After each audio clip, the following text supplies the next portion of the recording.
Welcome back to the channel. So we've got everything machined out and roughed out on the OD.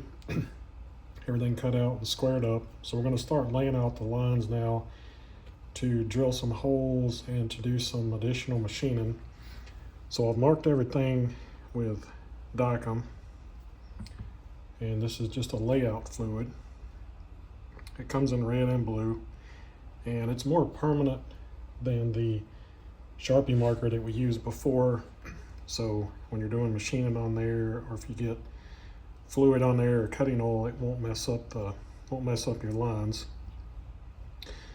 So what I'm going to use to lay these out is a height gauge with a scribe, and I've got it on my surface plate.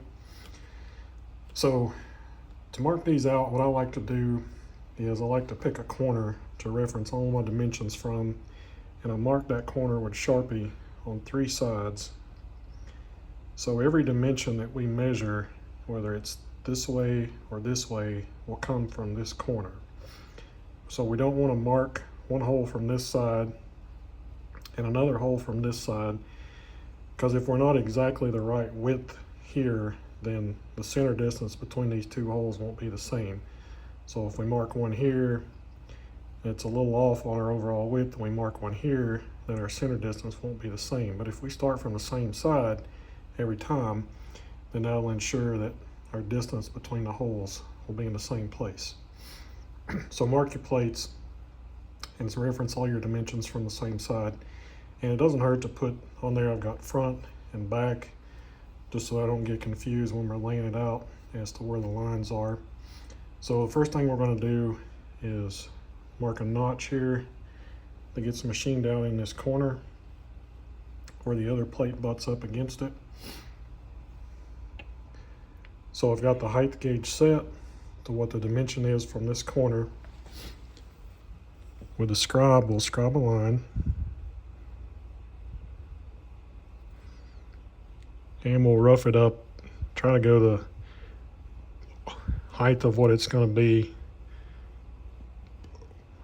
A little past it's okay.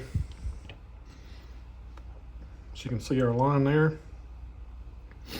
So now, starting from the same corner, we'll mark the height of the line.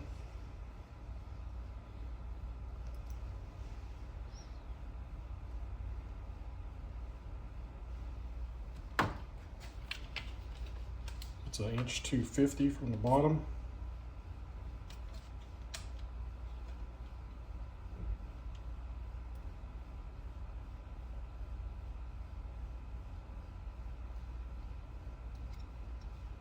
This is a vernier scale, so I have to get my magnifying glass out to see it.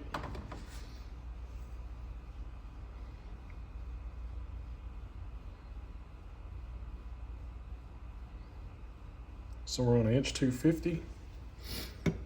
So we'll mark out the height of our line.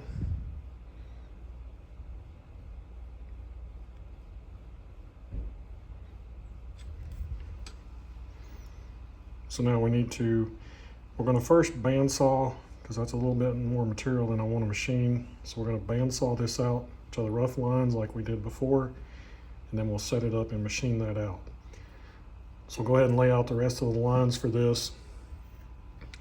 One thing to keep in mind though is your order of operations that you're going to machine everything in. So this particular front piece here, it gets a hole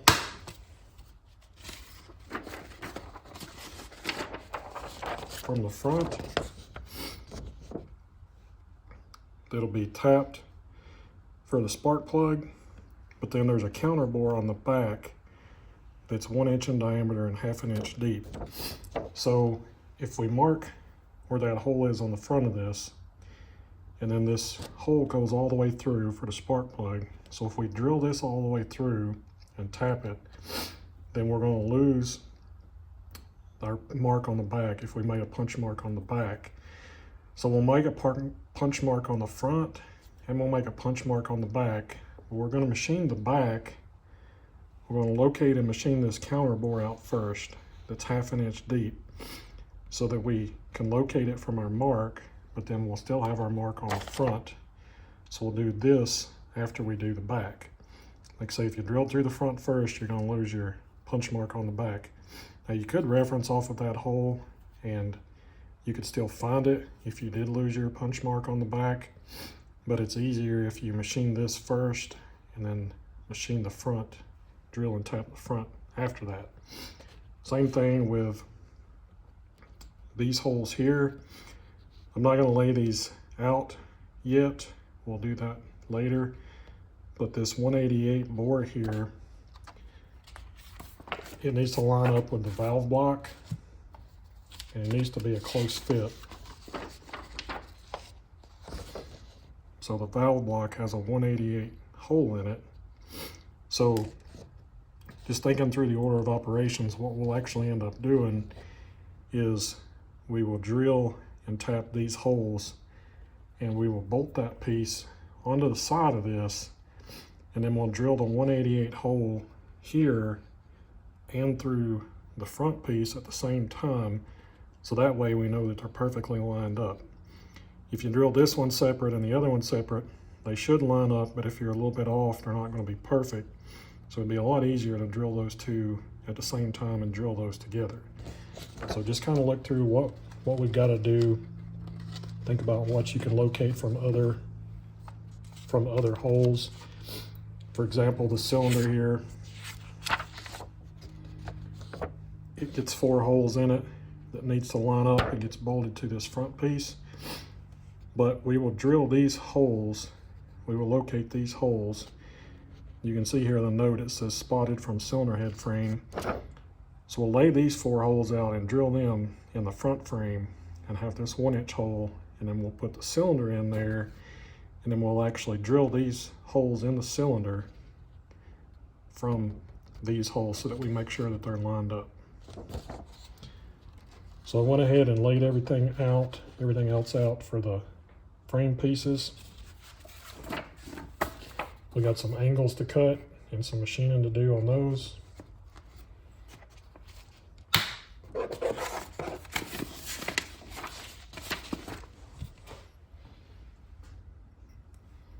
So we'll need to bandsaw this section out and then we'll machine it flat.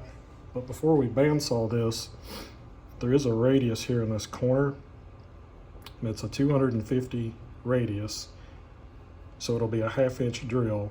So I've marked a center punch here up from this 250 and 250. So I'll actually drill this hole first before we bandsaw this out so that we have a nice radius here in this corner. Then we can just bandsaw down to here and bandsaw into here, and then we can machine this flat. Same thing on the crank support. We've got an angle here we need to cut off, and we're not going to drill these holes yet for the crankshaft in these 2 pieces.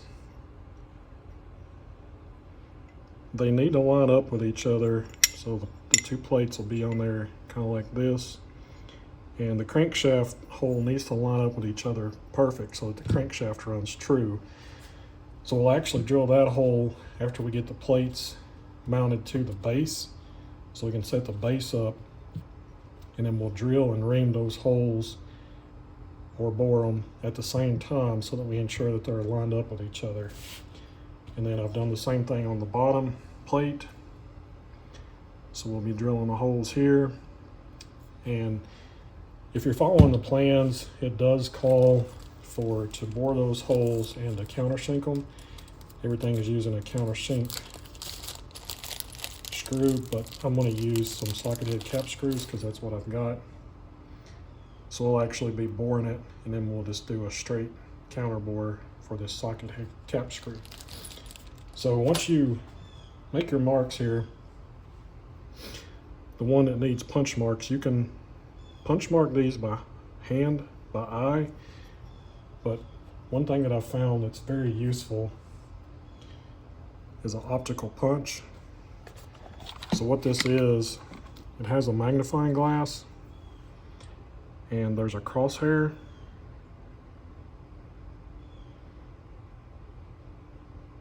So you stick this through here, you look through here and you line that crosshair up with your two marks, pull this out, and then you stick your punch in here and you punch the mark. And this helps keep it lined up. So we'll get our holes punched, and then we'll get our angles and our piece here for the front frame. We'll get this bandsawed out, and then we'll set this up in the milling machine and start milling everything flat where we've bandsawed it out. And then we'll start drilling the holes where we can drill the holes.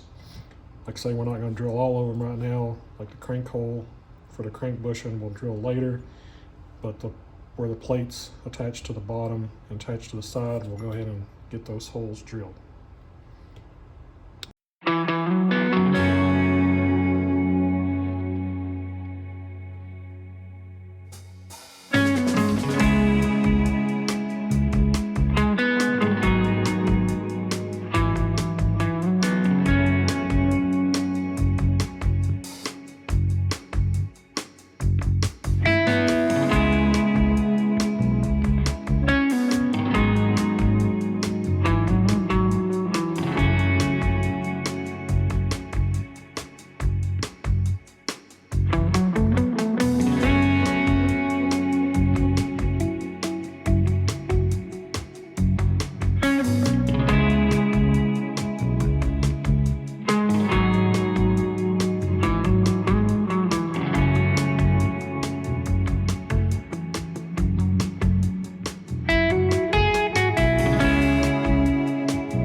Okay, so I got everything bandsawed out and machined to our layout lines. I measured this on the end, and used a digital readout, but we still ended up on our layout lines. So one note on this, on machining the angle here, I don't know exactly what this angle is. We could figure it out from the numbers here, but it's not a critical angle. So to get it close, when I set it up in the vise, I'll stack parallels on top of the vise jaw, and then the top of the parallel, get a stack to where it'll line up just with the top of this, and then line the top of the parallel up with your scribe line, and that'll set your angle to machine this. That is, if the top of your vise jaw is parallel to your milling machine. So you want to check that before you do it. I know that the back jaw on mine, the fixed jaw, is flat, so I can use it to set these angles up. So the next thing we need to do is we need to attach this piece to this piece. So we could do it a couple of different ways. We could drill these holes out, and then we could put the piece on here, take a transfer punch and transfer punch the holes to here. We could also lay the holes out on here and drill them and tap them, and everything should line up. But we want this to be a really good tight fit, so if we're a little off, there might be a little bit of a gap.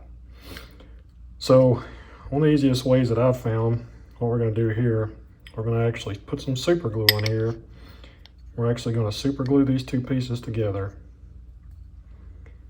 and then we're going to set this up in the vise, and then we will drill our holes for the clearance size for the drill. And we know how thick this is, so we'll drill down to where we know the point of the drill is just past the bottom of this. And then we'll go back with the tap-in drill size, and then we know we'll drill here, the depth that we need to go, and then we'll tap this. So that'll make sure that both holes are perfectly aligned. And we'll do this in a few other places. We'll actually drill this plate out on the bottom with these pieces super glued to it, so that we ensure, and this piece as well, so that we ensure that our holes all line up. So we'll get this glued up, get it in the drill, and get it drilled.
Okay, we got all the holes drilled and tapped that we need to do for now. We officially get to bolt our first piece together. So that come out good. Give it a little, after we super glued it, drilled these holes, drilled the clearance hole and then the tap hole. If you give it a little bit of a whack, then it will usually break loose the super glue. If it doesn't, you can take a torch and apply a little bit of heat to it, and the heat will break that super glue bond loose, and then you can use acetone to clean up any of the residue. So we got our first piece bolted together. Got this hole drilled and tapped, 440. This is reamed out at 250. So the only hole we haven't drilled yet is for the crankshaft, and we'll do that after this is bolted on to the base plate. Then we got the holes drilled in this, and we got the points mounted. You can see how they adjust. So we'll adjust this eventually to set the gap here. Same thing on this with the crankshaft hole. We'll have to get this bolted onto the base plate, and then we'll drill those at the same time. Screw's a little long here, we'll have to cut that off or find us a shorter screw. So the next thing we'll do is I want to super glue these plates to the base plate here. Then we can flip the base plate over and drill and tap from the bottom. So we can go ahead and get these. There's another one that gets drilled and tapped here. So we can go ahead and get these pieces attached to the base plate. Then we can set the whole base plate up, and then we can drill and ream for the crankshaft at the same time. So that way we'll know that those are perfectly aligned with each other at the same height and straight.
Okay, so we got those pieces super glued on there. We got the holes drilled and tapped.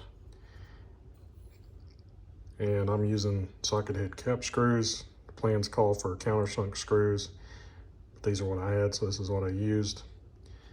Of course, Mr. Bozo showed up and I drilled a hole in the wrong place. So I just took a piece, threaded a piece of aluminum, Loctited it in there, and then blended it off, filled the hole up. So I went ahead and rounded these pieces off here, and on the corners, this is a 1/4 inch radius. So I just took a radius gauge and marked a line, and then take a bandsaw and nip most of the corner off, and then cleaned it up on my die filer. So it's a scroll saw, a Delta scroll saw, that I cut the back of it off and then turned it into a die filer. And if you look at the old manuals, they actually show that you can put files in scroll saws that they offered them back in the day. So it does a pretty good job. I've never run a real die filer to compare it to, but it does a good job, especially on aluminum, for blending these corners out. And then I cleaned everything up with acetone, and then cleaned up. I got a Scotch-Brite wheel or Scotch-Brite belt on my belt sander, so I cleaned everything up and blended it up. So that's going to finish this up. Got the points mounted and got the condenser mounted. So you can see how all that's going to work. So that'll finish it up for this episode. Next time we're going to start working on this front piece here. First thing we're going to do is get it set up and bore this back out. So once we get all that done, then we'll work on this and turn it into the cylinder. Thanks for watching.